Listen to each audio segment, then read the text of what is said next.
You know what's funny? The Bible is full of relationship advice that's thousands of years old, but somehow it's more relevant than any dating guru on TikTok. Did you know that? I mean, for real. I mean, love is patient. Love is kind. Try putting that in your dating app bio and see how many matches you get.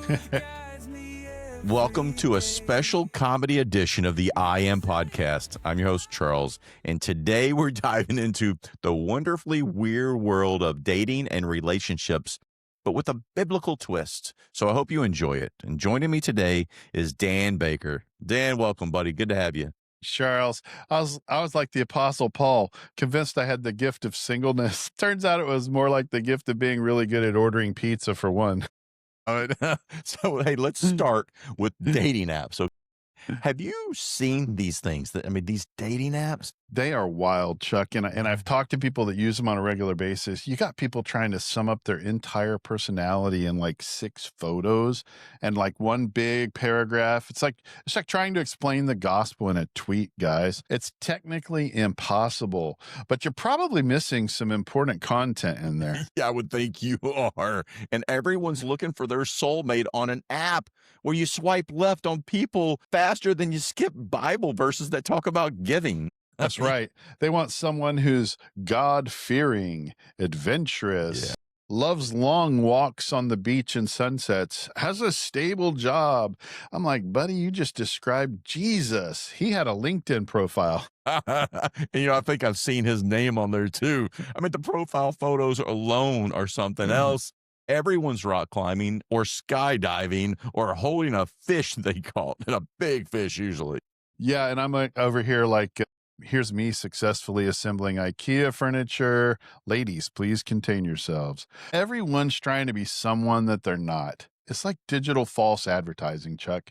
At least when Jacob deceived Isaac, he had to put in some effort with that goat skin. Yes. And speaking of deception, what about when people finally meet in person? That's when reality hits.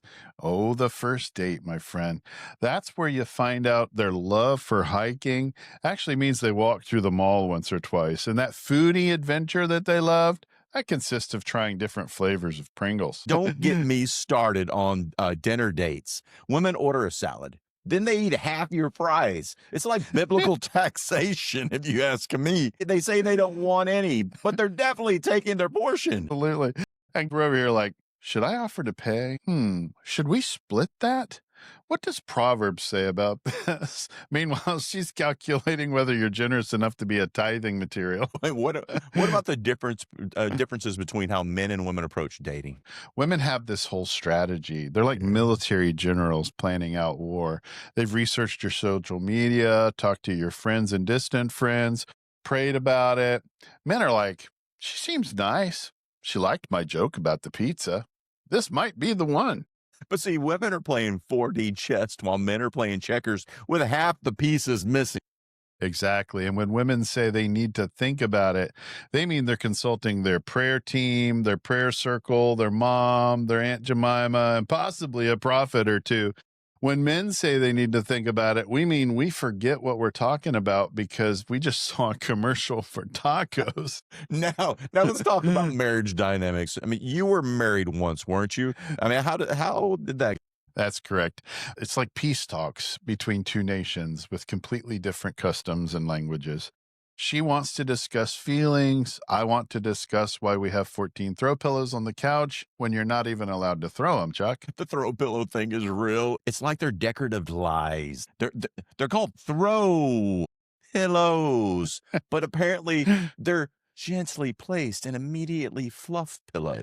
They're fluffed pillows, and many times you can't even sit on that couch, Chuck. But you're right. And don't get me started on the thermostat wars. Man, it's like theological debates between the early church fathers, but with more passive-aggressive Post-it. Husbands, love your wives as Christ loved the church. But also, maybe wear a sweater because I'm not paying to heat the neighborhood. That's right. And wives are supposed to submit to their husband, but that apparently doesn't include submitting to the superior Netflix choices, Chuck. Somehow, Love Actually wins out over Die Hard every time. And I'm pretty sure John McCain has more biblical values than Hugh Grant. And what about the communication differences? Man, it's like when my ex-wife says, fine. It's like when God says, be still and know that I am God. There are layers of meaning, and I'm probably not getting fine the right way. It's probably meaning actually fine, or I'm planning your exile to the guest bedroom, or something like that. What are you thinking about? We're literally thinking about nothing, nothing at all. I mean, it's like the void before creation. I mean, formless and empty. Nothing, women, nothing. But we can't say that because apparently that's not romantic. That's not romantic. And I was thinking about how hot dogs come in packs of 10, but buns come in packs of 8, and how this might have evidence of the fall of man. That's not the answer they're looking for. Okay, let's talk about family gatherings because those are extra special. Family gatherings are like Acts of the Apostles. Everyone's speaking different languages, there's dramatic conflict, and somebody's going to get cast out by the end of the night. There's always that one relative that wants to know, hey, when are you getting married? When are you having kids? Why aren't you making more money? They're like conducting a personal inquisition. Aunt Martha, man, she becomes the Spanish Inquisitor. So, Daniel, you're 32 and still single? In my day, yeah. Aunt Martha, in your day, people died of tuberculosis, but we've moved on from there. I love it. You're right. And if you're married, then it's when are you having kids? I mean, if you have a kid, when are you having the next one? And if you have multiple kids, don't you think you've had too many? I mean, you can't win. Nope. It's like being cross-examined by a prosecutor whose only evidence is Pinterest boards and Facebook posts from other people's families. And what about breakups? I mean, those are always fun to navigate as Christians. Christian breakups are very weird, Chuck, because you got to be nice about it. And it's not like you can say, no, it's not you, it's me. You have to be like, I prayed about it, and God told me we should see other people, but in a holy way. The Lord has released me from this season of our relationship, honey. It's like spiritual ghosting with extra steps. And still, you have to see them at church every Sunday. It's like biblical awkwardness. Peace be with you, but maybe stand over there during worship. And what about the pressure to find the right one? The one. Christians make it sound like there's only one person on the whole planet for you. Like God created 7 billion people, but only one of them complete you. What are the odds, Chuck? It's worse than Powerball. If you mess up, are you stuck with God's second choice? Does God have a backup plan for love?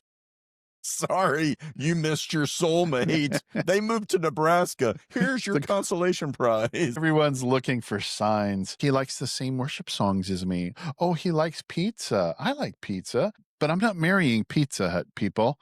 Although their commitment to 30 minutes or less is a pretty solid relationship standard. And what about the pressure from married friends to get everyone else around them married? Married people become like evangelists for marriage. They're worse than people who just discovered CrossFit, you know? You have to try marriage. It's life-changing. Look, here's my before and after photos of my social life. And they start matchmaking like they're running a spiritual dating service. I know the perfect person for you. She breathes oxygen and loves Jesus. You two have so much in common. And they always say stuff like, when you know, you know. Thanks. That's helpful. That's like saying, when you're hungry, you eat. Very actionable advice, Solomon. What about the difference in how men and women handle anniversaries and those special dates? Man, I'll tell you, women have a calendar for everything. They're like Old Testament feast dates. Everything is significant and must be remembered. First date anniversary, first kiss anniversary, first time you held hands anniversary. Men are like, I remember our wedding date, and that's just because I have it tattooed on my arm. And Valentine's Day, it's like Christmas, but with more pressure and fewer wise men bringing gifts. Yep. Valentine's Day, it's spiritual warfare, Chuck, but the battlefield is the flower shop and every restaurant is booked. It's like trying to get into the upper room, but everything requires a reservation and costs twice as much. Yes. Hey, and what about the advice people give singles? Just focus on God and he'll bring the right person. And God's preparing someone special for you. Really? I mean, where are they? What's taking him so long? Are they in seminary? I mean, where are they at? Are they currently being forged in the fires of Mount Doom? Right. And people say, stop looking and love will find you. That's like saying, stop looking for your keys and your keys will find you. Guys, that's not how keys work. And I don't think that's how dating works either. No, I don't either. And what about when people say you're too picky? I want someone who loves God, who has basic hygiene and doesn't think the earth is flat. I love laughing, y'all. I really love laughing. But as we wrap up, what's the best advice that you've ever received? Honestly, Chuck, marriage won't complete you. It'll reveal you. Turns out all those character flaws you thought you'd hidden, your spouse finds them faster than Adam found the blame for eating that fruit. That's so good, dude. Marriage is like sanctification with a witness. Exactly. It's like iron sharpening iron, but sometimes that iron feels more like sandpaper, guys. But in the best way possible, like God's way of making you more like Jesus, one disagreement about a dishwasher loading technique at a time. Okay. I just can't do it. All right. Any final thoughts for our listeners, especially those that have been through difficult relationship seasons? Yeah, listen, I've been divorced. Divorce was the worst thing that happened to me. I was married 30 years and it's devastating. But whether you're single, dating, divorced, or married, remember that your identity is in Christ Jesus. It's not in your relationship status. Paul was single and he wrote most of the New Testament. Jesus was single and he saved the world. When I got divorced, I learned how to do my own laundry and make really good pancakes. Just trying to be funny, but we're all going to be just fine. Let's use these opportunities to grow. And if all else fails, there's always pizza. I love it. So good. Perfect. Perfect. Friends, remember, love is patient, love is kind, and love is always really funny when you're trying to figure it out with other broken humans, right? Whether you're swiping right or saying I do, God's got you covered. Remember that. Thanks for joining us on this funny episode, and it's a very special comedy edition. Really, really hope you enjoyed it. Love your feedback. Please subscribe. Subscribing helps us grow. It helps us keep this on and active for you. So please subscribe.